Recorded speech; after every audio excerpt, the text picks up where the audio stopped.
TV Câmara, Campinas. Uma boa tarde a todos. Agora são 2h22. Estamos iniciando mais uma transmissão ao vivo aqui do plenário da Câmara de Vereadores. Hoje nós vamos acompanhar a reunião da Frente Parlamentar da Legislação Urbana para discutir a instalação de uma nova unidade do Instituto Federal de Educação, Ciência e Tecnologia de São Paulo, no centro de Campinas. A reunião será presidida pelo vereador Paulo Gaspar. Boa tarde a todos, obrigado pela presença de todos. Hoje, mais uma reunião da Frente Parlamentar de Legislação Urbana, deve ser a 23ª ou 24ª. E vamos falar desse tema importantíssimo, enaltecer aqui a história e o trabalho que faz o Instituto Federal São Paulo, que eu vou passar depois a palavra aqui para as autoridades no assunto, mas a essência da nossa reunião hoje é não só falar da importância desse instituto, que trabalha com cursos técnicos e outros que vocês vão estar explicando melhor, mas a importância desse instituto vir para a área central de Campinas. Existiu o Instituto, como é que é o Asher? Renato Asher, ainda não está funcionando mais, né? Que foi desativado, passou para a região ali do Campo Grande, né? Como é que é o endereço lá? Avenida das Amoreiras? Não. Não, é Heitor Lacerda Guedes. Heitor Lacerda Guedes. E fazem um importante trabalho nessa área institucional, educacional e de capacitação. Eu mesmo sou um técnico, né, formado pela Unicamp, e depois eu fui fazer a faculdade de arquitetura, então eu sei a importância que teve na minha vida, o peso de a gente poder, aos 14 anos, iniciar um curso técnico e ter esse preparo todo, que ele é voltado 100% à prática, realmente, né, diferente do curso universitário, que é mais a teoria e um retorno de longo prazo. A gente precisa das duas coisas, mas o trabalho do Instituto Federal, os números são vitoriosos, né? Depois o Eberval e os demais professores vão estar falando a respeito. E surgiu essa ideia de estarmos fazendo esse evento para informar a necessidade de aliar as duas coisas, né? Tanto uma nova unidade do Instituto Federal em São Paulo, em Campinas, que vai ser ótimo para a cidade e necessário por causa da demanda que existe, mas principalmente se a gente conseguir fazer com que esse instituto venha para a área central, que é uma das nossas grandes lutas aqui na requalificação do centro urbano aqui do centro de Campinas, né, que está totalmente degradado e abandonado pela administração pública por fatores históricos que começaram ali na década de 80, onde o poupa-tempo foi mais recente, mas na época a PUC Campinas, né, que tinha a unidade central aqui, foi lá para o Campus 1, depois Campus 2, a cidade judiciária que foi criada e todo o fórum e tudo que tinha o aparato aqui do centro foi embora. O comércio foi derretido pela criação dos shoppings que começaram a proliferar, e o trânsito começou a ficar cada vez mais caótico, aí os bairros foram crescendo todos para a periferia. Sobrou para o centro o abandono, as pessoas foram indo embora, e hoje é uma porta de entrada para pessoas em situação de rua, para pessoas de dependentes químicos e para toda sorte de vadiagem que tem, né? Porque você tem, no meio da população de rua, você tem ali aqueles que também fazem disso um modo de vida e acabam indo para o lado do roubo, da violência, e tem muita gente ali que devia estar no presídio, está aí nas ruas, sendo confundido com pessoas que estão na rua por necessidade, né? Então é importantíssimo a gente ter tanto o Instituto Federal como muitas outras unidades. A própria Câmara Municipal, a gente tentou levar lá para o centro, criar um debate o ano passado. O fórum, o prédio do fórum ali em frente ao Largo do Rosário era uma ideia muito bem-vinda, que pudesse a Câmara voltar para lá, porque a Câmara já foi lá, não lembro se foi antes ou depois do Getúlio Vargas, acho que foi depois do Getúlio Vargas, do Estado Novo, a Câmara acho que ficou ali por 20 anos. E depois ela foi para o Palácio dos Azulejos, depois ela foi para o Palácio da Justiça, para o Palácio Jequitibás, onde é hoje a Prefeitura, e em 2006 ela veio para cá, para Ponte Preta, né? Mas vai ser muito difícil. A Câmara está lá, o Fórum não abriu mão do espaço, eles têm outros planos para aquele prédio. Então, tudo que a gente puder levar para a região central será bem-vinda, e o Instituto Federal, com o trabalho fantástico que ele faz em termos de educação, vai ser, se acontecer, uma grande vitória para a nossa cidade, um importante passo na requalificação do centro, porque a requalificação está totalmente dependendo das questões urbanísticas, né? Claro, depende da segurança, depende da saúde, depende da assistência social e tudo isso, mas principalmente e essencialmente e estruturalmente por questões urbanísticas, porque toda essa população fica concentrada ali porque realmente os espaços estão abandonados.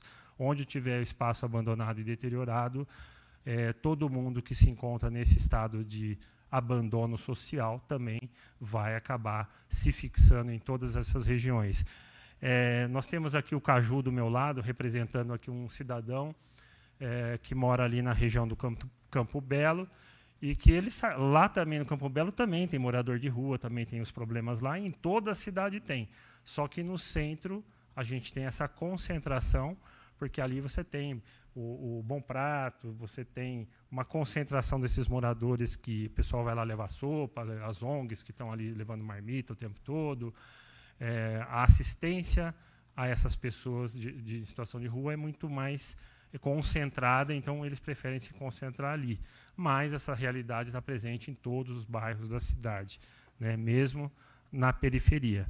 Então, vou anunciar aqui o Caju, né, que estou falando aqui do meu lado, que depois ele vai dar uma palavrinha para a gente, porque ele, como cidadão, também vai ser beneficiado com a possibilidade de ter o Instituto Federal no centro de Campinas, porque existe uma população, no caso dele, que mora ali perto no aeroporto, e que, para se deslocar hoje até o Campo Grande, ele vai ter que pegar, no mínimo, 2 ônibus, né? 2 ou 3. E ali, se fosse no centro, era um apenas, então facilitaria muito. Essa posição no centro vai facilitar trazer muita gente de vários bairros da cidade. O Eberval Oliveira Castro, que é diretor-geral do Instituto Federal São Paulo Campinas, o professor Felipe Pires, que é diretor adjunto de ensino do Instituto Federal, obrigado. O professor Cláudio Romanelli, que também é do Instituto Federal. O Leandro Eliel Pereira de Moraes está representando a vereadora Guida Calisto, obrigado, Leandro. O Alexandre Giovanetti, a Nathalie Miguel e Elaine Miguel, da Consciente, obrigado pela presença de vocês. A Gisela Pupo, a Akemi, sua filha? Micaele, e eu acho que eu já falei o nome de todo mundo. Então, obrigado. Sem demais, eu já passo para o Eberval. Tem que apertar aqui até ficar vermelhinho. Ficou? Muito obrigado. Muito obrigado, vereador Paulo Gaspar. Eu queria, primeiramente, manifestar minha satisfação em poder estar compondo essa mesa aqui hoje, discutindo sobre esse assunto tão importante que é a educação para o nosso país. Importante destacar que nenhuma nação chegou ao nível de desenvolvimento elevado sem investimento em educação. Isso é muito importante destacar. Então, se a gente quer desenvolver a sociedade brasileira, desenvolver o Brasil, precisamos de investimento forte em educação. E os institutos federais, como você bem mencionou, né, é uma política pública na área de educação que ela é reconhecida como uma política pública de qualidade, com números, né, índices dos alunos egressos que são muito positivos. O índice de aprovação em universidades públicas é altíssimo. Os números no PISA são muito elevados também, o que demonstra que nós alcançamos um padrão de qualidade elevado no ensino. Os números dos alunos do Instituto Federal no PISA, eles alcançam se esses alunos, essa rede fosse um país, por exemplo, a rede de um país, se destacar isso aí, você consegue comparar com sistemas educacionais como o da Coreia do Sul, por exemplo, né, ou Itália. Então, estaríamos entre os melhores sistemas do mundo, se isso fosse replicado para todas as escolas.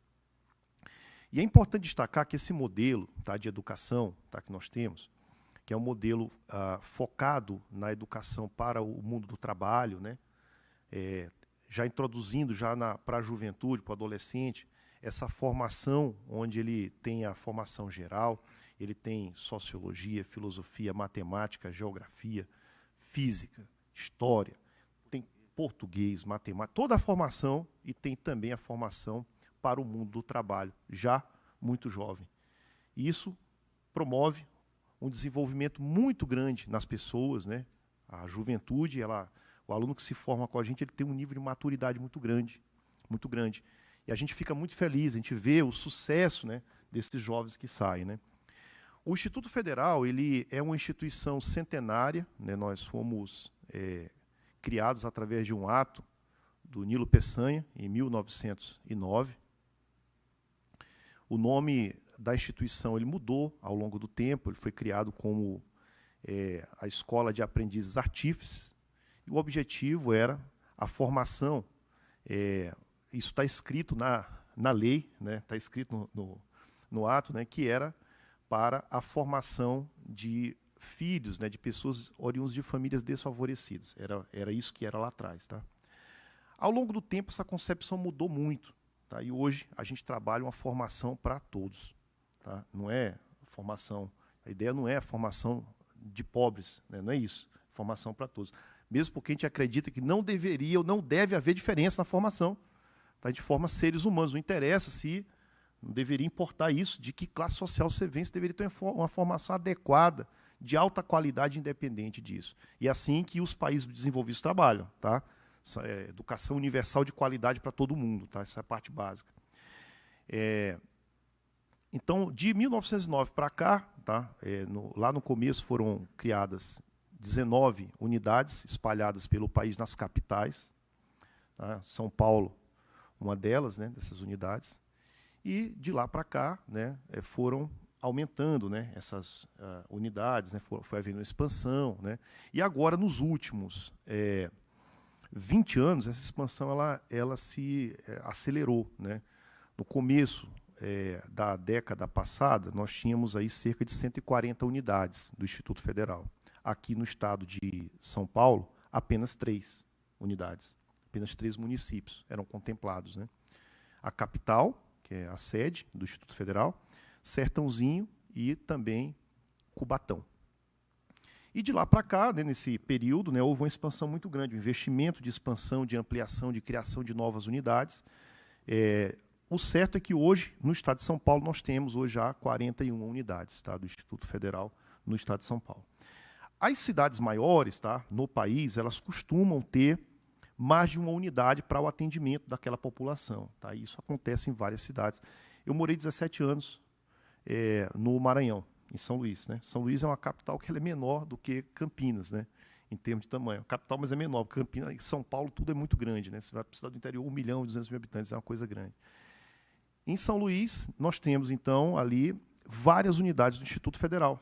Uma cidade de 1 milhão de habitantes, tem uma unidade central, chamada Unidade Monte Castelo, que é o bairro. É a unidade maior de todas, né?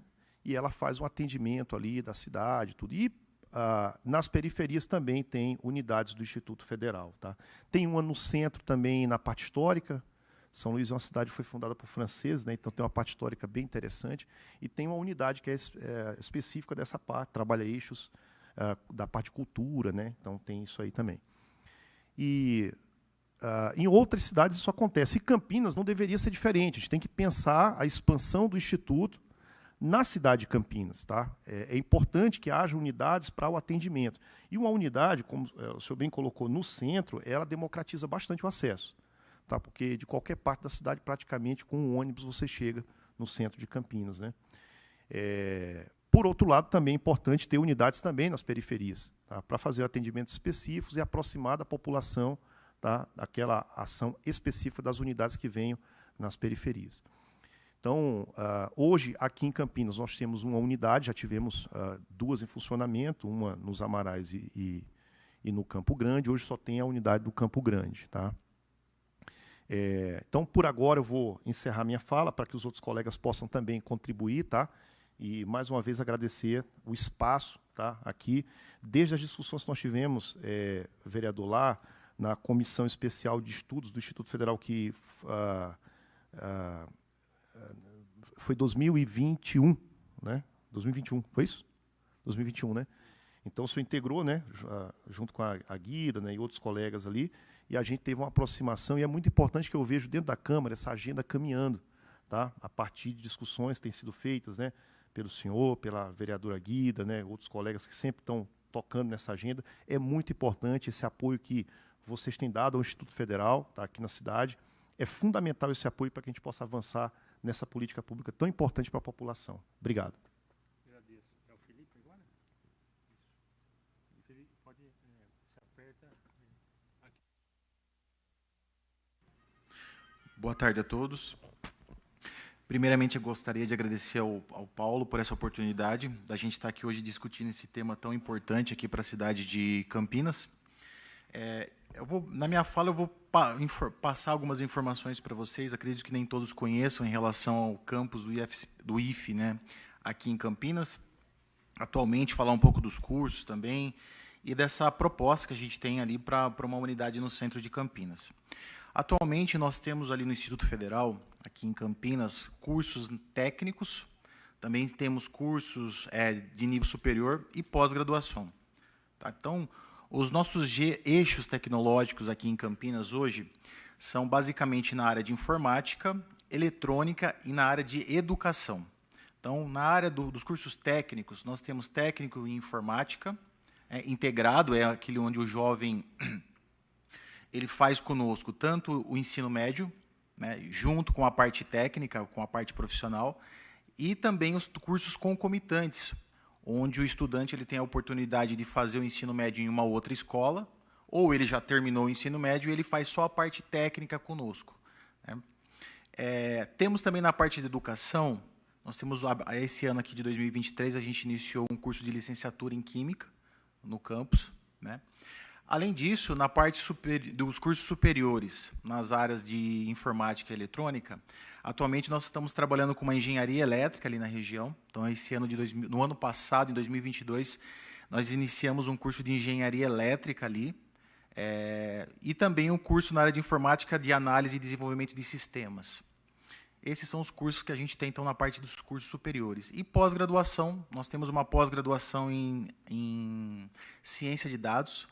Inclusive, tem colegas aqui que fazem esse curso conosco. É um curso bastante procurado hoje. A gente tem ali na faixa de... São 30 vagas. Acho que no último processo seletivo nós tivemos mais de 300 candidatos concorrendo às vagas. Então, esses são os cursos que a gente trabalha ali no Instituto Federal hoje. Né? A gente sabe que aqui na região de Campinas a gente teria até mais demanda para novos eixos tecnológicos, dada a região metropolitana que nós temos. E essa proposta, né, em relação ao centro, eu como trabalho ali junto, próximos dos alunos, e ali a gente pode citar várias vantagens que a gente teria ali, uma unidade, por exemplo, no centro de Campinas. Hoje nós temos aqui, se eu não me engano, a região metropolitana de Campinas, ela compreende 15 cidades, mais ou menos, né? E nós temos uma dificuldade muito grande de acesso de estudantes que moram nessas cidades para chegar onde é hoje a unidade. Para vocês terem uma ideia, a Transurc aqui em Campinas, ela fornece o passe escolar, por exemplo, só para aluno com endereço de Campinas. Então, o aluno que ele mora em Arthur Nogueira, mora em Paulínia, mora em outras cidades da região, Hortolândia, Sumaré, ele tem o passe escolar da prefeitura, da cidade dele. Mas, quando ele chega em Campinas, a Transurc não concede. Ou seja, ele tem que pagar a passagem completa para chegar até o campus. O problema é que a gente no centro a gente não teria isso, porque hoje todas as cidades elas têm transporte público para o centro de Campinas, então é uma grande vantagem.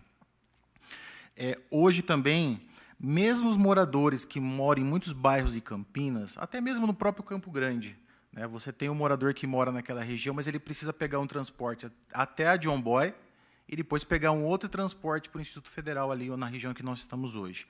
Isso no centro a gente teria uma vantagem. Ele acaba, mesmo morando próximo, o centro acaba sendo mais acessível para esses moradores. Tá? E a gente tem relatos de alunos que, às vezes, eles fazem a matrícula, depois de um tempo, eles falam, olha, para mim a cidade que eu moro é um pouco distante. Então, na verdade, não é só a questão da distância, mas também a questão da facilidade de você utilizar o transporte público. E grande parte dos nossos alunos utilizam o transporte público. Uma outra questão também que a gente vem se deparando ali no Instituto é a questão da segurança. Hoje, quando a gente entra em contato com os batalhões, da mesma Guarda Municipal ou a Polícia Militar, eles falam para a gente, olha, a gente tem poucas unidades, poucas viaturas que atendem da Anhanguera para aquela região. E ali no centro, hoje a gente concentrando, tendo essa oportunidade de levar o Instituto para aquela região, eu acredito que a gente tem uma facilidade de concentrar isso. Além de outra infraestrutura que a gente está tendo ali no centro, a questão do hospital, que recentemente também foi inaugurado da antiga rodoviária, né? Então, são questões que a gente começa a ter essa concentração, escola, hospitais naquela região, segurança. Isso vai facilitar muito a vida dos nossos estudantes e também daqueles que venham estudar conosco. Eu também, da minha parte, o que eu queria falar era mais isso, fazer essa apresentação e algumas das vantagens que nós teríamos ali dessa proposta que a gente está aqui para conversar hoje. E, novamente, agradeço ao Paulo por essa oportunidade. Obrigado. Obrigado, professor Felipe. Você disse que as pessoas moram nos bairros e teria mais facilidade para estar indo para o Instituto. E também tem aquelas que vão direto do trabalho, né? Saem do trabalho e vão para o centro e depois vão para a casa delas depois da aula. Então, também ajudaria nesse sentido, né? Claro. Uma outra coisa que me veio agora à mente, né, que a gente já está se deparando ali no Instituto, são as alunas mães. É uma coisa que a gente está tendo muito isso lá, e muitas das vezes as alunas chegam para a gente e falam assim, eu posso trazer meu filho? E a gente não tem creche próximo. Uma vez que você tem muitos trabalhadores ali naquela região do centro, você tem a mãe, ela trabalha, ela teria a possibilidade de deixar os seus filhos em uma creche, numa região centralizada, para poder estudar conosco também. Esse número vem aumentando, né, de uns tempos para cá. Em muitos casos, a gente aceita, né, que a mãe venha estudar e ficar com o filho ali, mas tem certas dificuldades. Por exemplo, uma aula de laboratório que envolve eletricidade, fica difícil para o professor, para o docente, permitir que a criança fique com a mãe, né? E a gente não tem uma infraestrutura hoje, que talvez numa região onde você pudesse fornecer, abrir novas creches ali também, seria uma vantagem muito grande para essas mães. Quero agradecer aqui a chegada da Jaqueline Rodrigues Antônio, que é doutoranda da Unicamp, muito obrigado, e o professor Marcelo Garcia, também do IFESP, muito obrigado. Só também, continuando um gancho aí na nossa conversa, uma das propostas nossa, além de trazer o IFESP para o centro, tem 2 outros projetos que a gente protocolou na casa aqui. Um chama Locação Social e o outro Moradia Primeiro. O objetivo é nós aumentarmos a população que mora no centro hoje, que está muito abaixo do que deveria ser, e esse abandono todo é pela falta de moradores no centro. Então, o centro hoje está caracterizado por uma região de passagem, né? As pessoas estão indo de um lugar para outro, e quem mora no centro mesmo hoje tem muitos imóveis vazios, ociosos, e quem está aqui também, o IPTU alto, está querendo ir para outras regiões, questão dos moradores de rua também. Se o cara, se eu pagar aqui, sair do centro, pagar em outro lugar, talvez eu pague um pouco mais ou não, mas pelo menos eu vou ter mais segurança, porque hoje elas estão se sentindo meio assim. Então, esse da locação social seria um aluguel subsidiado pela prefeitura para aquelas pessoas que não estão conseguindo mais pagar aluguel e estão em iminência de ir para a rua, ou aquelas que estão na fila da Coab, que são mais de 40 mil hoje, para ter uma moradia, né? E eu sempre repito isso, que não existe mais espaço no mundo de hoje para a Coab dar moradia para quem está na fila. Não existe mais dinheiro para isso, não existe mais recurso para isso. E se ela fizer isso, ela vai dar uma unidade para uma família, sendo que tem 40 mil na fila. Então, a locação social, o que ela vai fazer? A gente, em vez de esses imóveis que a Coab pega de contrapartida de todos os empreendimentos que acontecem imobiliários, 2% de cada empreendimento ela pega como contrapartida. Em vez de pegar em unidade, ela pegaria em dinheiro, em pecúnia. Esse dinheiro vai para o fundo e esse fundo subsidiaria a locação social. Ou seja, o cara mora lá no Campo Grande ou no Campo Belo, ele paga um aluguel lá de R$500, não sei. Ele pode vir pagar o mesmo R$500 dele morando no centro. Você não gostaria, Caju? Vem morar aqui do lado da prefeitura, num apartamento aqui, com o Instituto Federal do lado, com tudo assim, numa região que tem tudo, quem que não quer, né? Então, qual que é o objetivo? A gente faz duas coisas. Primeiro, faz aquela fila da Coab andar. A gente começa a trazer a população que está numa região distante, que ela precisa pegar 2 ônibus para vir para o centro, então ela vai morar aqui, ela vai poder trabalhar na região do entorno do centro, para fazer... Tem gente que é faxineiro, tem gente que é pintor, pedreiro, o que for, não vai precisar ficar mais dependendo de transporte. Pode andar de carro, pode andar a pé, pode andar de bicicleta. E você vai... E esse é o conceito das grandes cidades hoje no mundo inteiro. O conceito de você morar e ter tudo em 15 minutos ao seu redor. Então, você não vai precisar depender mais de transporte público, nem de carro. Eu sou uma das pessoas que gostaria muito de morar ali no centro, já morei mais de 20 anos ali no centro, e não precisar depender de carro, né? Então, assim, o centro era para ser uma região cobiçada por qualquer cidadão de Campinas. Claro, para isso a gente precisa ter segurança e qualidade de vida ali, né? Que hoje a gente não tem. Como que a gente vai chegar nesse objetivo? Trazendo gente para morar. Porque, na medida que você coloca a população lá, vai ter consumo, vai ter comércio, vai ter serviço. Isso é uma roda que começa a girar, que hoje está emperrada. E uma coisa vai chamando a outra, vai chamando o progresso, vai gerando IPTU, vai gerando receita para o município. Melhora a violência. Quanto mais gente, menos área abandonada, menos área degradada, menos lugar escuro, menos lugar abandonado, menos comércio fechando, menos porta fechada. Ou seja, saída, trazer a população para morar no centro. Aí, a locação social é uma iniciativa, então, do Estado para começar a subsidiar esses aluguéis, ocupar esses imóveis abandonados. E aí você tem um monte de prédio abandonado aí no centro, que a prefeitura deveria estar fazendo reintegração desses imóveis, ou ela faz um acerto com os proprietários desses imóveis. Se não tiver acerto, ela toma posse desses imóveis, ocupa esses imóveis, retrofita eles, recupera e coloca a gente. Então, assim, a gente vai dar uma outra cara para o centro. Só que para a prefeitura fazer isso, precisa de um plano, precisa de um master plan, precisa chamar a iniciativa privada, precisa ter PPP, precisa ter concessões urbanísticas. Cadê a iniciativa da prefeitura? Não tem iniciativa, zero.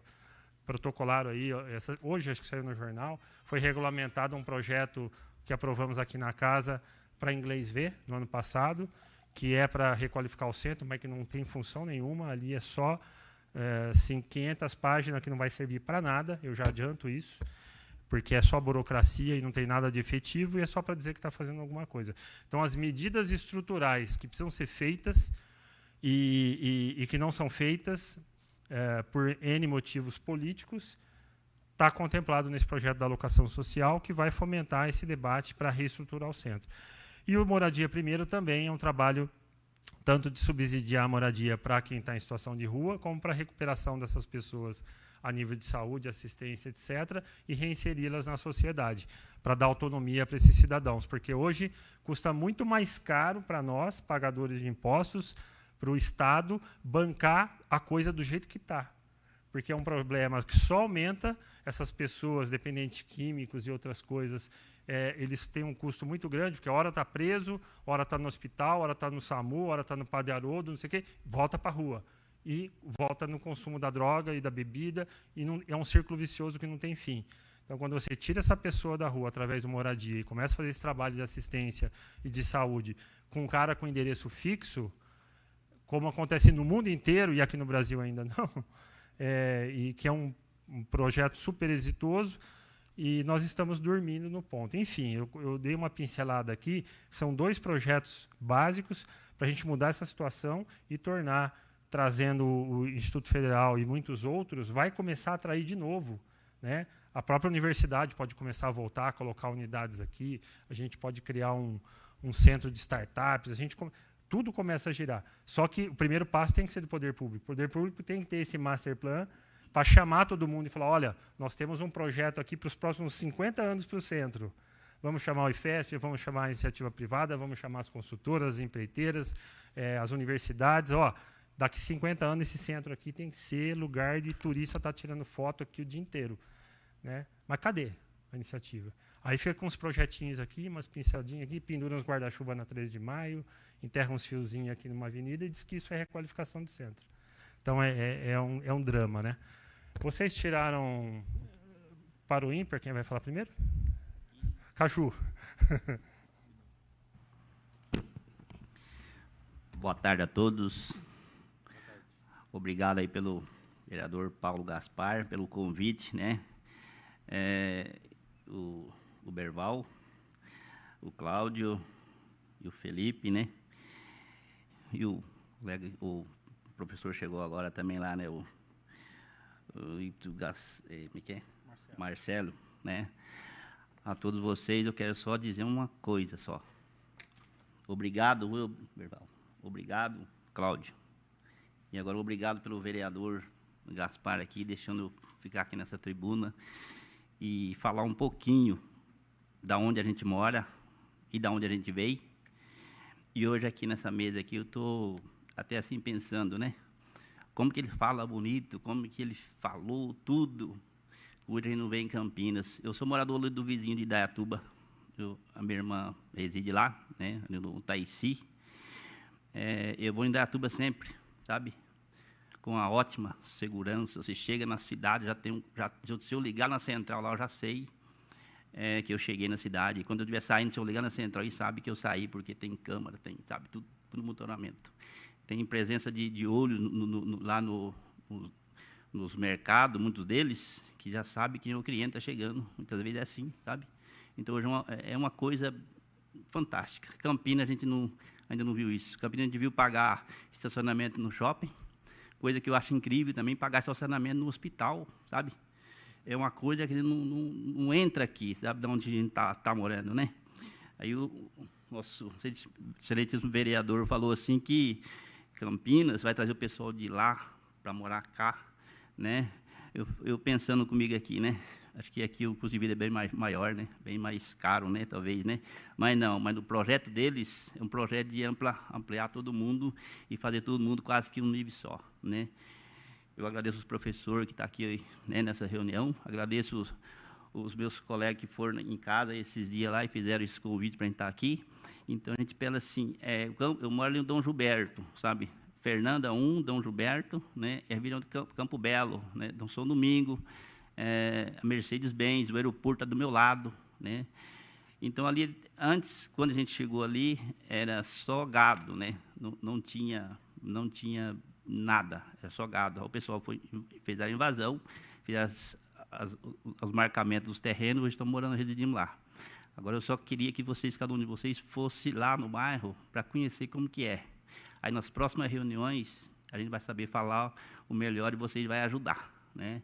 A minha rua, graças a Deus, tem asfalto, né? Eu tenho lá o CEP da rua, o carteiro entrega a carta, né? Então, quer dizer, é um caminho longo ainda para percorrer. Tá arrumado? Não, tem que arrumar muito mais. Mas, através dos vereadores, através dos prefeitos, através da equipe, o Cláudio, né? O Berval, né? Outros também que têm a oportunidade de ir também lá um dia, vocês são convidados também, sabe, para ir lá conversar com a gente, só para ver o bairro, né? A gente mostra lá, a gente conhece mais ou menos, assim vocês vão saber como que é o bairro Dom Gilberto, como que é o Fernanda, como que é o São Domingo, como que é o Campo Belo, né? Como que vive aquele povo, sabe? Então, eu agradeço a todos vocês que um dia, se der tudo essa ideia que o Gaspar fala, e aquele povo vier um pouquinho mais para cá, com certeza, vocês vão ter muita coisa para ensinar para aquele povo, e aquele povo, retribuindo, ele vai ensinar um pouquinho para a gente também, com certeza, né? Então, eu agradeço a esse convite, né? Desculpa as palavras, que a gente não é estudado, a gente é motorista. Hoje estamos na empresa Brasiliense Cargo, né? Trabalho à noite lá. Então, eu tenho essa oportunidade de vir escutar vocês, escutar o vereador, escutar o Cláudio, escutar o Berval, e ter uma oportunidade dessa, eu agradeço.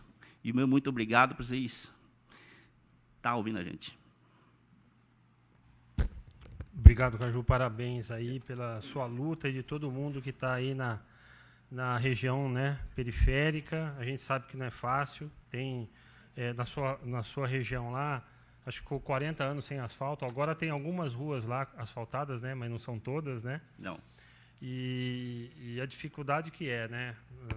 Porque o poder público ele tem recursos para fazer tudo, às vezes não tem, mas a gente sabe que o dinheiro é muito mal empregado.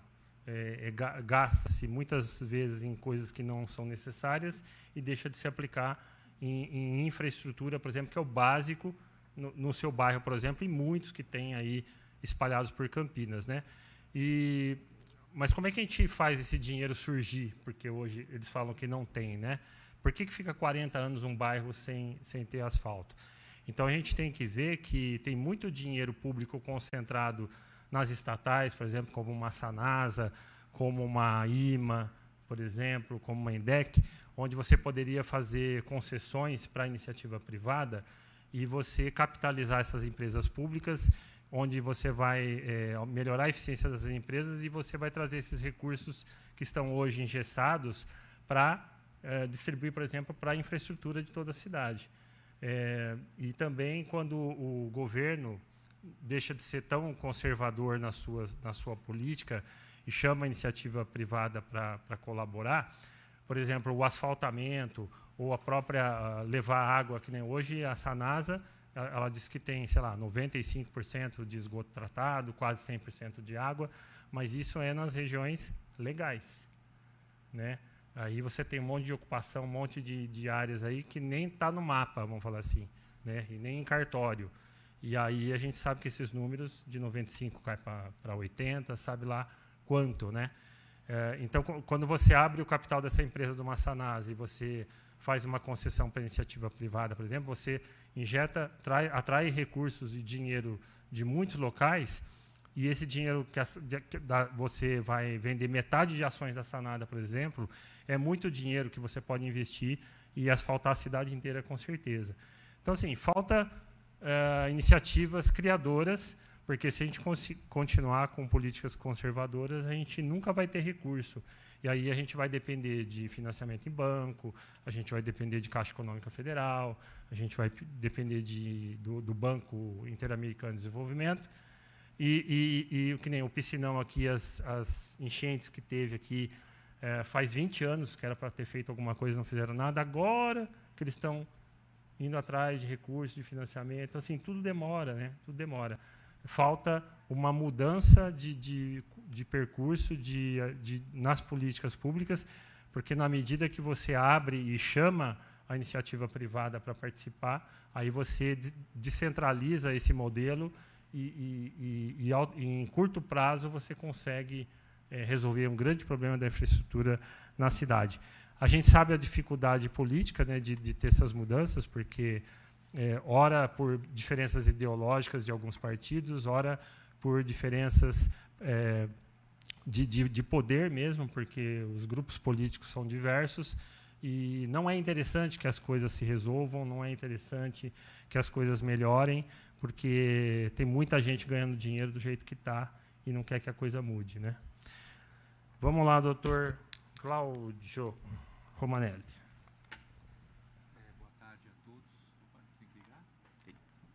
Aperta até ficar vermelhinho e solta. Ficou. Boa tarde a todos. Então, agradeço a oportunidade, essa janela que foi aberta para nós discutirmos as questões de educação aqui na Câmara Municipal de Campinas. Antes de mais nada, eu acho que eu gostaria de repetir uma história que já foi contada aqui várias vezes. Campinas é uma cidade porque houve a instalação de vários centros de pesquisa no final dos anos 60, começo dos anos 70. O sistema Telebrás basicamente teve o coração de toda a parte de P&D aqui implantado nessa cidade, nessa região. Por isso que ainda temos o CPQD, por isso que tem o Cintei Renato Archer e outros, né?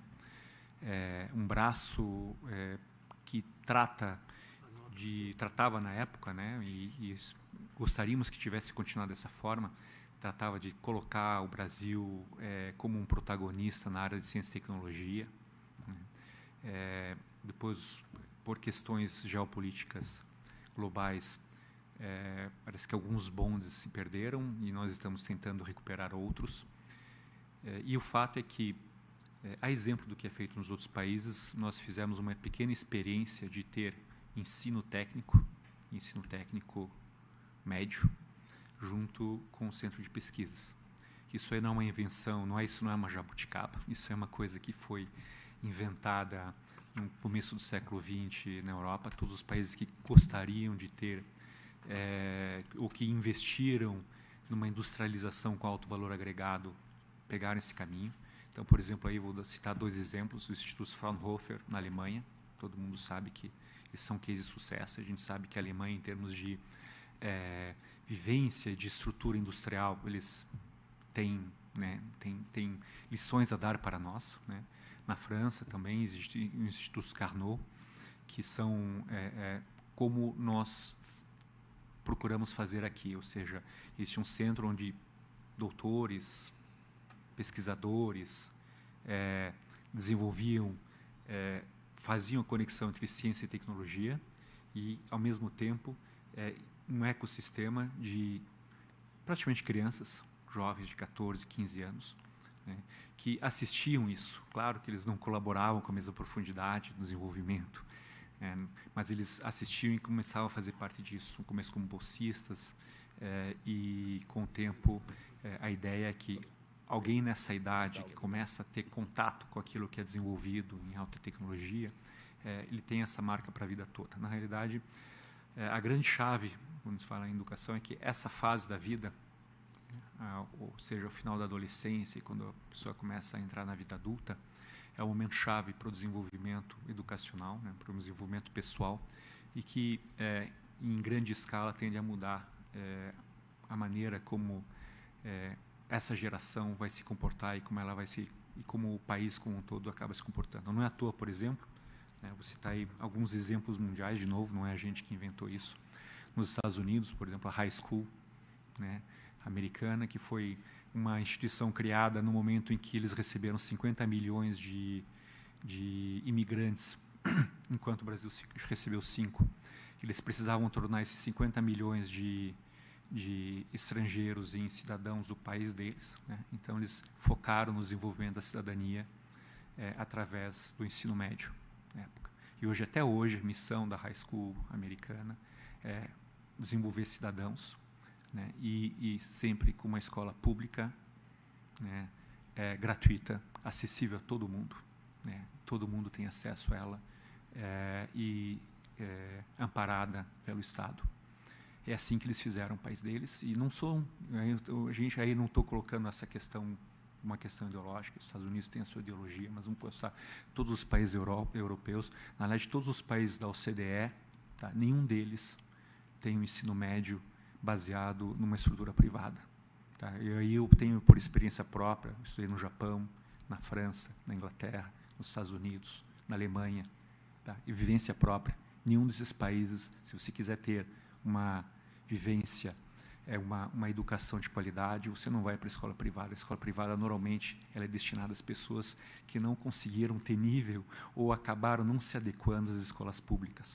Eu estou dizendo aí que o privado é não, de maneira alguma. Eu não vou nem entrar nessa seara, porque eu acho que aí existem combinações sociais que cada país tem a sua.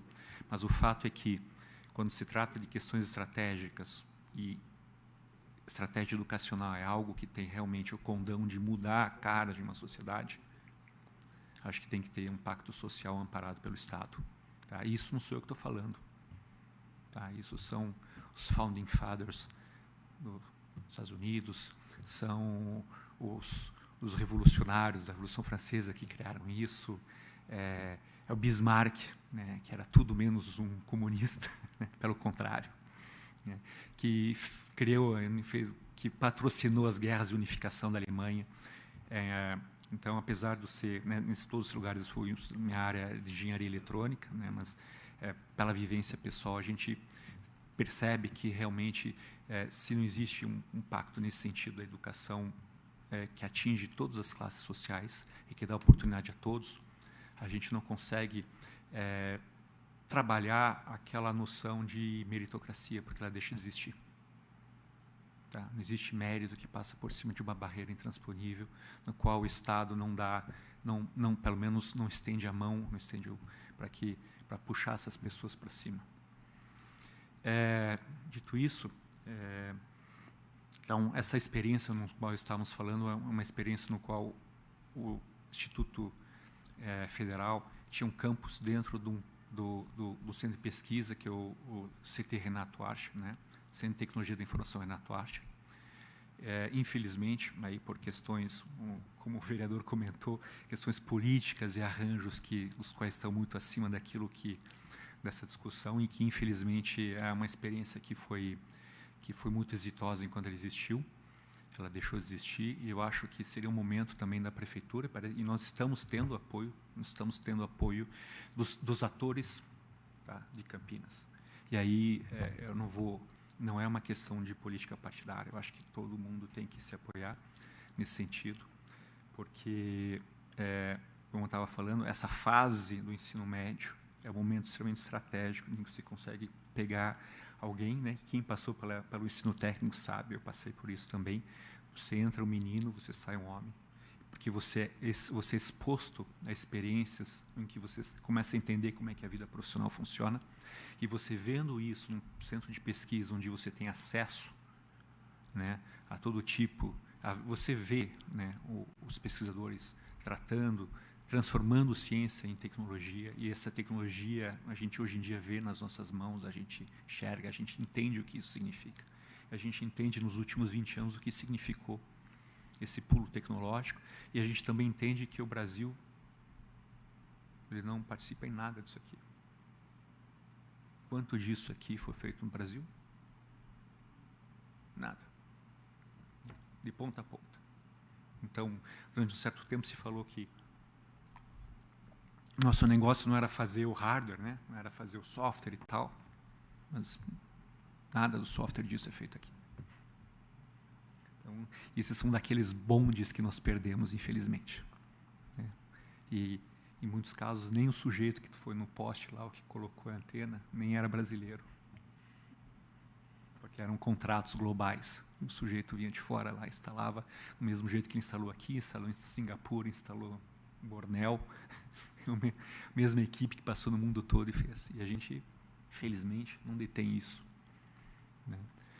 E agora, aqui não adianta chorar sobre o leite derramado, essa parte orou, mas eu acho que para o futuro a gente precisa olhar com mais seriedade. E eu acho que Campinas continua tendo uma posição privilegiada nesse sentido. Os centros de pesquisa continuam existindo, nós temos excelentes escolas de engenharia. Né? Temos a Unicamp, temos o Instituto Federal também que está formando engenheiros, e nesse ponto, né, e engenheiros que eventualmente são técnicos, ou seja, você consegue. Existe outra coisa também que é interessante, por exemplo, se a gente pega um país como a Alemanha, um técnico, o salário de um técnico é mais ou menos 3% abaixo do salário do engenheiro. Claro que isso aí não é para desincentivar as pessoas a estudarem engenharia, pelo contrário, a mesma coisa acontece no Japão. Técnico altamente qualificado, ele tem um salário equivalente a um engenheiro e a mesma qualidade de vida, e às vezes menos estresse, né? Porque o trabalho do engenheiro costuma ser mais estressante que o do técnico. Então, é uma questão muito mais estratégica de ambição profissional, de como eu quero me colocar, se eu quero ter uma vida mais estressante ou não, né? Se eu quero os tipos de desafios que eu quero encarar, do que realmente eu ser empurrado a uma determinada direção em função das minhas condições sociais, em função daquilo que eu poderia fazer, porque o meu ponto de partida é diferente daquele que chega mais longe. E isso é uma sociedade que é igualitária, né? E é uma coisa que a gente tenta desenvolver, e a gente gostaria que o Brasil fosse assim. Por isso, né, nesse sentido, é importante que nós tenhamos vários campi. Né? É por isso que o Caju está aqui, falando do Campo Belo, quer dizer, obviamente uma escola técnica lá, e em que cursos? Bom, eles aqui vão ter que dizer que curso que é isso aqui, é quem está na ponta que fala. Tá? Que cursos vai ter no centro? Bom, não tenho ideia, mas imagino que, me parece que o Campinas é uma cidade que o sistema viário, né, enfim, dos ônibus, do transporte público, ele é todo concentrado bastante no centro da cidade, né? Então isso facilitaria, de repente, todos chegam lá, né? Alguém hoje em dia do Campo Grande, tem um campus no Campo Grande que é importante porque ele atende uma necessidade e uma parte da cidade que realmente é desassistida, aparentemente. Quando a gente vai lá, a gente vê que realmente a presença do Estado não é como deveria ser. E um campus lá faz a diferença, mas Campo Grande não é o único bairro, né, a única região de Campinas que é desassistida. Também temos o Campo Belo, temos outros lugares até. Como eu não moro tanto tempo assim em Campinas, né, eu não conheço tão bem a cidade para poder afirmar, mas eu estou aqui trabalhando e empenhado para que a cidade se desenvolva nesse sentido. Também, já que nós falamos um pouco de tudo, tá, de saneamento e tal, eu acho que é interessante colocar aqui um relato pessoal, né? Não é a minha área, né? Mas de alguém que veio de outra cidade e vem morar em Campinas e qual é a impressão que a gente tem. Eu vim de Curitiba, né, sei lá, e trabalhei no interior e estou há 10 anos aqui em Campinas. Eu vim para trabalhar exatamente nessa área de tecnologia, que é a minha área de formação. E é impressionante como Campinas, comparado com outras cidades, ela não é uma cidade à dimensão humana. O que eu quero dizer com isso? Quem mora em lugares, determinados lugares, muitos lugares de Campinas, onde você, né, consegue ter uma casa confortável para morar, né, normalmente em condomínios fechados, por razões de segurança, etc. Tal, ou porque simplesmente a expansão urbana ela é direcionada nesse sentido, você não tem a oportunidade de sair de casa, andar 200 metros ou 500 metros, comprar o pão, voltar para casa, tomar o café da manhã e andar, que seja 2 quilômetros, pegar uma bicicleta e trabalhar. Ou seja, aqui a gente é um pouco o modelo americano, que não é um modelo que tem se mostrado adequado do ponto de vista, inclusive, ecológico, né? Porque a gente entra no carro, o sistema viário é realmente bastante sofisticado, ou seja, a gente consegue andar muito longe sem passar por um sinal, nenhum sinaleiro. Isso realmente é um feito. Parabéns nesse sentido, desse planejamento, mas, por outro lado, é um pouco no sistema americano. Sem carro não se faz nada e qualquer coisa é mais ou menos entre 5 e 10 milhas. Isso é muito triste, porque a interação humana, a capacidade que nós temos de criar um espaço que realmente seja promova a integração, ele não existe. Ninguém se integra andando 5 milhas de carro, 10 milhas de carro, isso não existe. Né? É consumismo num tipo de modelo industrial, né, em uma escala que não é o nosso. Inclusive, mesmo nos países que privilegiam isso, hoje em dia eles estão voltando atrás, porque eles chegaram à conclusão que não é muito sustentável isso. Essa questão das cidades da dimensão humana e cidades da dimensão enfim, mais americanas é uma coisa que tinha um urbanista que era amigo da família de Curitiba, que exatamente criou o IPUC, etc., tal, que desde criança eu via ele falando sobre isso. Ele falava, nossas cidades têm que ser a dimensão humana. E uma cidade de dimensão humana também é uma cidade que tem uma escola perto, onde a criança pode ir de bicicleta, pode ir a pé.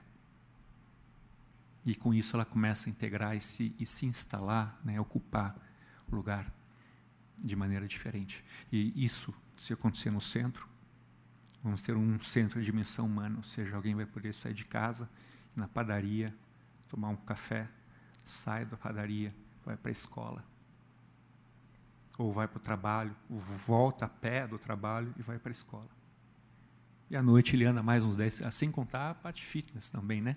E substitui a academia também, porque alguém que andou aí uns 2 km por dia, né, vai custar menos para a sociedade em termos de saúde uns 30, 40 anos depois. É o que eu gostaria de colaborar e reforçar essa questão de realmente nós precisamos ter escolas em todos os lugares. O ensino técnico é uma das soluções que nós estamos apontando, não é a única. Nós estamos aqui para isso, para colaborar com esse desenvolvimento. Muito obrigado. E muito obrigado, vereador Paulo Gaspar, pela essa oportunidade de nós termos esse debate aqui. Obrigado, Cláudio. depois do Eberval, a gente abre aí para vocês fazerem perguntas, observações, tá bom? Paulo, queria fazer um relato aqui, um gancho com tudo que foi discutido aqui, né? Foi uma riqueza nesse debate, né? Muito interessante. Eu recebi alguns relatos, né, da semana passada para cá, de estudantes que se endividaram, né, o endividamento da parte estudantil, né, de pagar os seus estudos, né? E aí todo esse contexto que nós vivemos, desemprego, pandemia, houve um aumento muito grande aí na inadimplência geral, né? E eu fiquei assustado com o que eu ouvi. Eu queria até colocar isso aqui, né, na Câmara. Eu sei que não é aqui nessa cidade, na verdade, é em Taubaté, né, que isso aí está acontecendo. Mas atingiu pessoas que estão aqui, né, que foi a pessoa que me passou isso aí, depois eu comecei a ver os relatos assustadores. Pessoas tendo casa penhorada, conta bloqueada, Bolsa Família bloqueado, conta salário, passando necessidade com criança. Isso porque tentaram estudar, né, e deu errado. Né, deu errado porque tinha um custo. E aí, nesse sentido, por que eu estou falando isso? Né, que o Instituto Federal ele é gratuito. Então, ele é gratuito. O estudante não paga nada para estudar no Instituto Federal. Nem o curso técnico, nem o médio integrado nosso, nem o curso de tecnologia, nem a engenharia, nem a pós-graduação, nem os cursos FIC. É o contrário. A gente identifica que o estudante ele tem uma dificuldade financeira.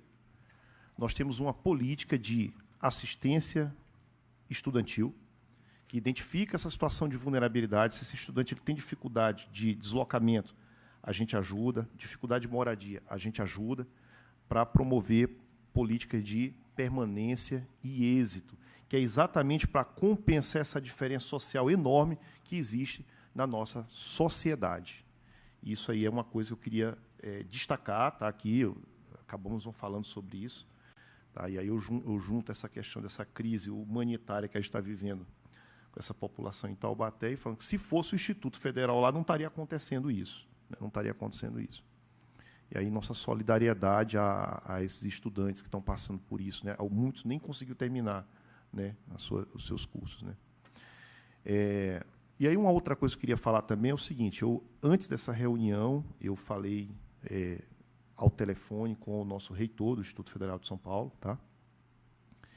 Ele deve estar indo para Brasília na semana que vem, tá? Falei para ele sobre essa reunião que nós teríamos aqui, e ele se mostrou disposto a dialogar sobre isso para, né, discutir essa implantação, tá? Mesmo porque existe um vínculo dessa proposta, tá, de uma unidade no centro, também com aquela outra discussão que foi feita aqui na Câmara no ano passado sobre a divisão do Instituto Federal no Estado de São Paulo e a criação de outros 2 institutos, sendo que uma das sedes desse instituto novo, de um dos institutos novos, seria em Campinas, né? E aí precisaria de um espaço para acolher essa sede, tá? E a gente entende que poderia ser talvez no centro, é uma possibilidade, tá? Para fazer essa discussão, tá? Então, a reitoria encaminhou para Brasília, tá, através de um deputado federal, Paulo Teixeira, entregou no Ministério da Educação um projeto para a reestruturação do Instituto Federal no Estado de São Paulo, tá? E nessa proposta, uma das sedes desses novos institutos já está aqui, já está indicada para Campinas, né? E isso também é uma vitória da Câmara, tá? Porque no ano passado a Câmara, o senhor assinou junto com todos os vereadores um pedido, tá, para que, se houvesse essa divisão, a sede fosse em Campinas. Então, pelo visto, eu acho que essa vitória, tá, a gente precisa dividir ela com a Câmara de Campinas, uma vitória da cidade, também luta, né, dessa casa aqui, tá, todos os parlamentares aqui que se mobilizaram, né, sob a Guida puxou essa pauta, com o apoio de todos vocês, né? Então, a educação é isso, o professor Cláudio colocou muito bem, ela é uma questão suprapartidária. Ela não é partidária. A educação ela é suprapartidária. Então, quando o poder público legislativo ele dá esse apoio, isso é muito importante, tá? De forma essa demonstração forte que deu, né, para essa causa. Então, acho que uma sugestão de encaminhamento seria após essa reunião, tá, tentar dialogar, agendar uma reunião com o reitor para apresentar para ele essa proposta, tá, se tiver um local já, uma proposta de local onde seria, né, essa unidade, tá, seria bem interessante, tá, para a gente começar a dialogar com a reitoria também do Instituto e internamente, né, institucionalmente, a gente poder dar esse encaminhamento. Uma outra sugestão também, essa questão da moradia, eu achei bem interessante, né, da moradia social, ter um braço numa casa do estudante, tá? Já que a gente pensa numa unidade do Instituto no centro, uma casa do estudante, tá? Para acolher os estudantes que vêm de outros lugares, né, que às vezes o deslocamento fica difícil, ele vem fazer uma pós-graduação, um ensino superior aqui em Campinas, e ele pode ficar alocado ali naquela casa. Talvez essa ideia do financiamento de política pública por fundos, que o senhor colocou, é um caso de sucesso no mundo todo. Tá? As políticas públicas financiadas por fundo é caso de sucesso no mundo todo. Inclusive os fundos soberanos. Né? Os fundos soberanos, eles têm dado muito certo, tá? Em países como, por exemplo, a Noruega, se não me falha a memória, tem um fundo soberano que é o maior do mundo, tá? Na casa de trilhões de dólares e financia boa parte das políticas públicas, tá, que eles têm na Noruega. Tá. Infelizmente, no Brasil, tá, e aí vai uma crítica também que eu faço, a essa questão da falta de continuidade nas políticas. Nós já tivemos um fundo soberano no Brasil no passado, e aí troca o governo e ele acaba com o fundo. E aí você fica naquela que vai para frente e vai para trás, porque o que entra depois destrói o que... É muito difícil, tá, isso aí. Mas eu acho que é um caminho muito interessante, esse caminho do financiamento, tá, de políticas públicas, utilizando esse mecanismo dos fundos. Tá? E aí pensar como fazer com que isso aí se torne uma coisa muito... a sociedade compreende isso como muito importante, para que no futuro não seja destruído aquilo que você constrói, porque aí o outro vem, acaba, pega aquele dinheiro e faz uma outra coisa, destrói o fundo. E aí fica sem aquele rendimento para custear uma política pública, alguma coisa. Tá bom? Então, era isso. Obrigado. Viu? Obrigado, Berval. A plateia aí, alguém gostaria de fazer alguma sugestão, pergunta? Vamos lá. Camila, obrigado.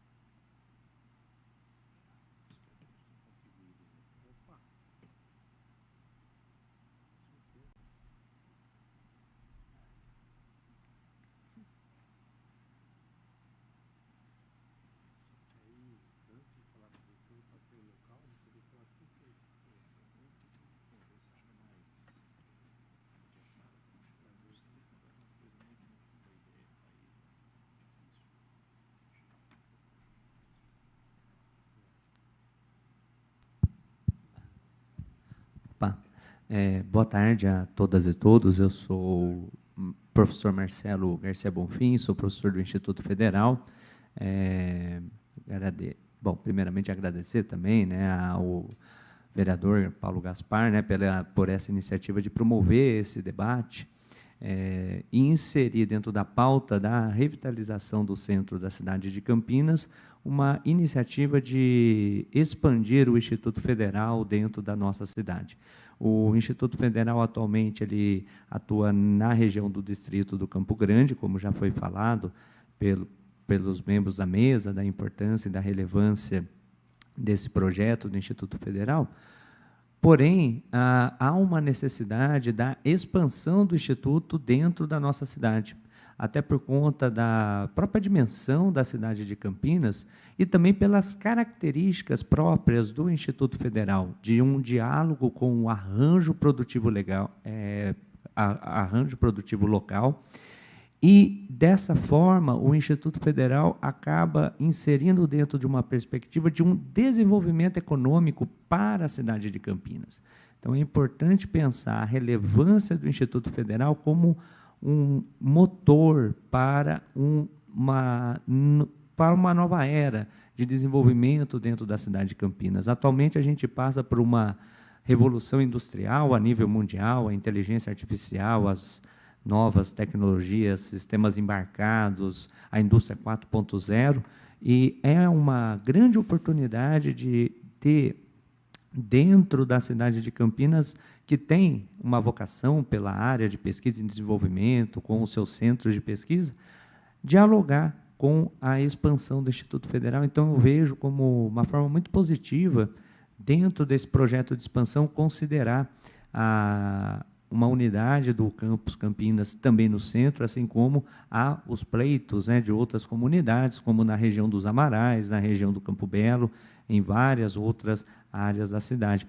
Porque, com a ampliação da oferta de vagas em cursos técnicos profissionalizantes, em cursos de nível superior que o Instituto atualmente trabalha com seus cursos tecnólogos na área de engenharia, certamente vai contribuir de uma forma bastante significativa com o desenvolvimento da cidade de Campinas. Então, até aproveitando, né, até o professor Eberval havia sugerido a proposta, né, a gente, das últimas vezes que estivemos aqui na Câmara, né, essa casa tem aberto bastante as suas portas para ter um diálogo com o Instituto, isso é bastante enriquecedor.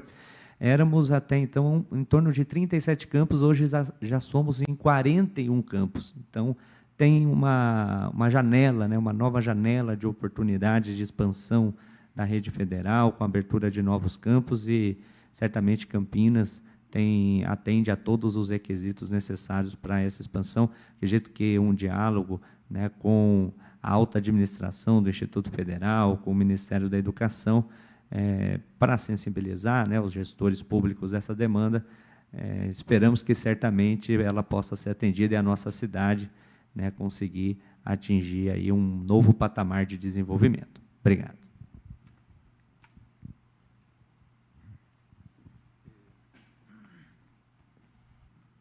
Tá, vamos lá, Alexandre, né? Boa tarde a todos. Queria primeiro parabenizar o colega Paulo Gaspar pela iniciativa. Tenho bastante certeza da viabilidade, da importância desse projeto. Como arquiteto urbanista que sou também, tenho um apreço muito grande pela preservação e pelo restauro do centro da cidade. Tive a chance, quando morei em São Paulo, há poucos anos atrás, de morar a um quarteirão da Estação da Luz. E foi uma experiência absolutamente fascinante, porque tinha acesso muito fácil ao patrimônio histórico de São Paulo, que é nacional, e também a facilidade de acesso a todo tipo de transporte público. E também entendo que muitas pessoas, por desconhecimento, não têm esse apreço pela moradia no centro, por estigmas, por uma interpretação errônea do que é viver no centro da cidade. Tomara que em breve eu consiga realizar o meu sonho de morar no centro de Campinas também. Então, acho que valorizar nossa história passa sempre por esse lugar, e o valor de um instituto como o que vocês estão apresentando aqui parece ser uma alavanca muito grande para que os dois movimentos se encontrem, né? Valorização do centro e a disseminação de ensino de qualidade, principalmente com a ótica técnica, que capacita rapidamente as pessoas para o mercado de trabalho. Esse é um viés de empreendedorismo, de profissionalismo que o Brasil precisa muito. Então, eu queria só agradecer e parabenizar e torcer e me colocar à disposição para como que tudo isso possa acontecer. E também aproveitar para perguntar quais serão os próximos passos, como que isso pretende ser desenvolvido daqui para frente. Obrigado a todos.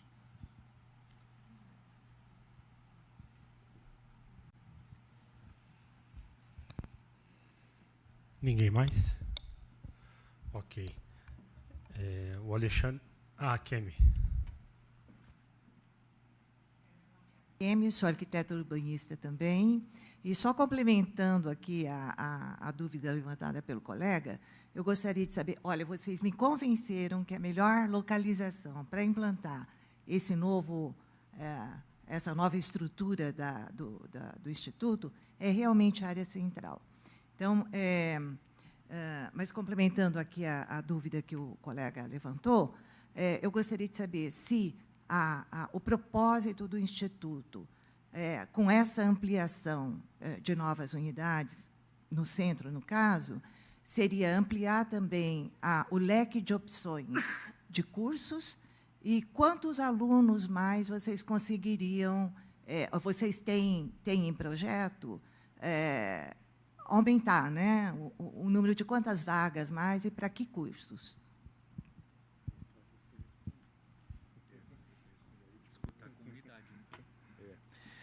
Na verdade, depende do tamanho da unidade que é implantada. Tá? Então, em média, tá, o cálculo que a gente faz mais ou menos, tá, da capacidade da unidade, o que está estabelecido no plano de acordos e metas, tá, para a educação, é 20 alunos por professor. Então, uma unidade, tá, com 70 professores, por exemplo, que é a que tem no Campo Grande, entre 1.200 a 1.700 alunos, é uma média isso, tá? Claro que vai depender do tipo, do curso. Uma unidade no centro, caso ela venha a ser uma unidade que venha acolher uma reitoria, por exemplo, ela é maior, né? Então, ela pode chegar aí... Hoje, por exemplo, a sede em São Paulo, na capital, ela abrange hoje 8.000 alunos. Né? Então, é bastante... um número bastante expressivo, né, de atendimento, né? 8.000 alunos. Então, vai depender, tá, do tipo de unidade. Tá? Não tá, como isso aí não está fechado. E a questão dos cursos, né, a gente abre audiência pública, né, ouve a sociedade, a metodologia que a gente utiliza, né, para entender qual é a expansão e para que lado a gente vai fazer, entende a demanda, as demandas do arranjo produtivo, né, e aí, a partir daí, a gente toma as decisões dos eixos. Né? A gente trabalha com eixos. Então, o eixo ele vai ter cursos de nível médio, nível superior e pós-graduação. Então, a gente vai ver que eixos seriam abertos, porque a gente constrói a infraestrutura laboratorial e os cursos em torno daquele eixo. Né? Então, pode ter 2, 3, 4 eixos, dependendo aí do tamanho da unidade. Tá? Então, hoje, na parte tecnológica, né, nós trabalhamos com 2 eixos no Campo Grande. A gente tem um conjunto de laboratórios que dialoga a parte de informática, tá? Os cursos todos do eixo da informática, e o da parte de eletrônica, tá? Tem um outro conjunto e tem o eixo. A parte da educação, a gente tem a licenciatura, tá? Que o professor já citou, licenciatura em Química, e as pós-graduações em Educação. Tá? Então, é isso. Tá? Vai ser um modelo parecido, semelhante a desse mesmo tipo, só que com eixos possivelmente diferentes, até porque a gente evita, né, criar competição, né, entre as unidades da mesma cidade. Né? Então, aqui a nossa região é a região que tem desenvolve atividades em diversas áreas, né? Então é possível, tá? Abrir aí em várias áreas. São Paulo tem muitos cursos de várias áreas. São Paulo tem, inclusive, arquitetura, né? Hoje o curso mais concorrido, né, do processo que a gente faz é o curso de arquitetura de São Paulo. De todos os cursos que a gente tem, o mais concorrido é o de São Paulo, o de arquitetura de São Paulo. Tem uma procura enorme desse curso. Então, quem sabe aqui também não possa ter, né, o nosso aqui. Bom, eu quero então agradecer ao Eberval, ao Felipe, ao Cláudio, Marcelo, o Caju aqui que está com a gente, pelas explanações, por expor o trabalho que é feito pelo Instituto Federal. Agora, sobre as tratativas, sobre os próximos passos, a gente vai ter que ter muita conversa aqui entre a gente, depois saber qual vai ser a estratégia para conversar, seja com a reitoria do Instituto Federal, seja com o prefeito municipal, seja com a Secretaria de Planejamento, para ver a questão da localização desse prédio, a disponibilidade desse prédio ou desses prédios. Né? Então, temos esse. Cada um vai ter a sua peculiaridade. Temos um projeto que realmente é interessante para Campinas, que vai fazer uma grande diferença, que é o pátio ferroviário, que tem ali um passivo grande de barracões ali, né? E difícil vai se arrumar tanto uso para tanto espaço que tem ali, e como que administrar esses espaços. Mas ali também a Passo de Tartaruga, porque é uma área muito grande, foi conseguido pelo município a concessão desse espaço, mediante contrapartida, vai ter que ser feita a separação de uma área menor ali de 40.000 metros, que é para ser vendida para iniciativa privada, para gerar um passivo para fazer a requalificação desses barracões ali que estão bastante deteriorados. Aí vai existir uma competição interna, quem vai ocupar esses espaços, com o quê. Aí vai ser uma briga entre secretarias, mas seria uma possibilidade ali de ter um espaço destinado, por exemplo, se não for nos barracões, uma área próxima, porque todo esse complexo vai gerar um efeito em toda a vizinhança, assim como o próprio hospital que inaugurou ontem, vai trazer toda uma remodelação do espaço ao entorno, né? Que é o que eu falei no começo aqui, daquele master plan que precisa ter para o centro e para a cidade como um todo, porque você tem regiões aqui degradadas no centro, você pode pegar ali um ou vários quarteirões ali em volta da Cracolândia, do viaduto Cury, por exemplo, e você desapropriar esses quarteirões todos e fazer megas projetos, pode envolver a área da saúde, educação, o que for, né? Só que precisa ter projeto para tudo isso, né? Iniciativa, e nem iniciativa nós temos nesse sentido. Mas vai ser uma discussão intensa e que agora a gente precisa aqui alinhar como que nós, aqui, Câmara Municipal, podemos auxiliar nesse processo, mas a gente sabe que depende exclusivamente da vontade do Poder Executivo, ou seja, do prefeito, né? E cabe a nós aqui fazer essa ponte e depois conectar aí o Instituto Federal com a Prefeitura para que a coisa ande, né? Eu quero agradecer, então, a presença, mais uma vez, de todos os professores aqui, e parabenizar pelo trabalho incrível que vocês fazem nessa mudança cultural, de capacitação dos nossos jovens. Eu sou daqueles que se beneficiaram dos cursos técnicos gratuitos, né? E me ajudou muito na minha formação profissional. Eu vi o Alexandre falando aqui, nós nos conhecemos há 40 anos atrás, trabalhando num escritório de arquitetura aqui no centro, né? Do falecido Ricardo Badaró, que foi secretário de urbanismo aqui em Campinas, e com o sócio dele, Roberto Leme, que é um arquiteto excepcional, que, graças a Deus, ainda está conosco aqui, né? Está nativa, inclusive. E foi onde eu conheci minha esposa também, a Gisela Pupo, todo mundo nesse escritório. Eu morava em frente, eu conhecia todos os travestis do local, né? Porque era uma farra à noite. Como eu trabalhava de domingo a domingo ali, eu descia do prédio e trabalhava no escritório na frente, né? E aí eu conheci os dois ali. E a gente acaba se enturmando com os moradores de rua, né? Você fez uma boa escolha. Uma boa escolha ali. Então, assim, é fascinante morar no centro, é incrível, é maravilhoso, você tem tudo, né? Tem tudo no centro. E naquela época ainda tinha cinema, era uma época romântica, né? E que você não tinha problema com segurança. Você tinha travesti, prostituta, que era o máximo que tinha, um assaltozinho ou outro. Ora, hoje a gente, se não andar, você tropeça no morador de rua, né? Então, esse é um problema que envolve o problema das drogas, que começou a crescer a partir dos anos 80, né? Então, naquela época não tinha isso. E hoje a questão da droga realmente tomou conta. E é um baita desafio para o poder público, né? Mas, com a vinda do Instituto para o centro, se Deus quiser, tudo isso vai contribuir muito para a melhora da requalificação do centro e para a gente ampliar a educação dos nossos jovens na cidade. Muito obrigado, então. E, quem sabe, faremos outras reuniões aqui sobre esse tema e coloco a casa aqui à disposição de vocês para, quando quiser voltar e pautar esse assunto de novo, a gente vai estar aqui sempre. Obrigado, Caju, representando aqui os cidadãos campineiros que moram na periferia da cidade e que vão poder se beneficiar dessa possível mudança do Instituto para o centro. Obrigado e até a próxima, pessoal.